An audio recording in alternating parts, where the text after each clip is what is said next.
Hello everyone! Ang may vlog for today is ako ipakita sa inyo ang pink moly at saka cosmos din sa Akyang Quezon. So medyo din na kasi ninyo mga kalalabs, pero ato kaya pa makita ang iyahang color. So let's go mga kalalabs! As you can see, ang daming tao ngayon dito mga kalalabs. Kasi last day ng festival din sa Akyang Quezon. Sumahangin karon din sa Tesan, pero daghang gyapong tawo ang may anhi dinhi.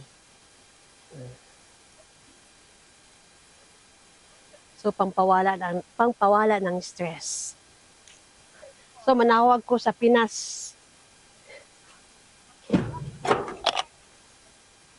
Yapasiya.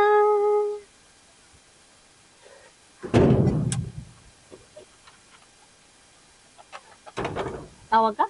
Odi. Oh, ako ba na manawag unsa kanindot ang bulak dinhi and then apag So nindot siya oh. Okay. So naa siya'y payag-payag. Lingkod-lingkod. Pwede mag-date din kung na mag-uyab. Hala.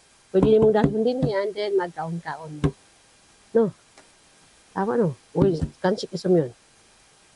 So, kung daghan mo, pwede mo dala din og mga snacks, and then, naa siya balay-balay. Mura, pag sa tuwa, papayag. And then, ang tapad niya, ang sa baba is lake. Yan o. So, medyo nindot ron ang weather kasi siya init.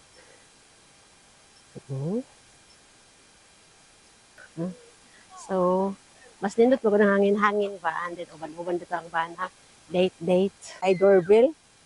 And oh, tiglasi na.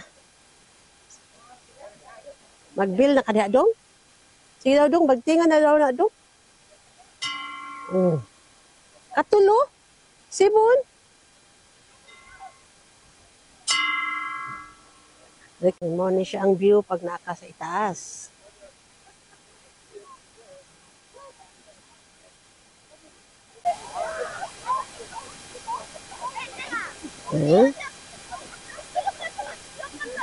And then ang sa kilid niya is na ay mga cosmos. So ang cosmos medyo dili kayo siya nindot kay ako na siya palahos na siya.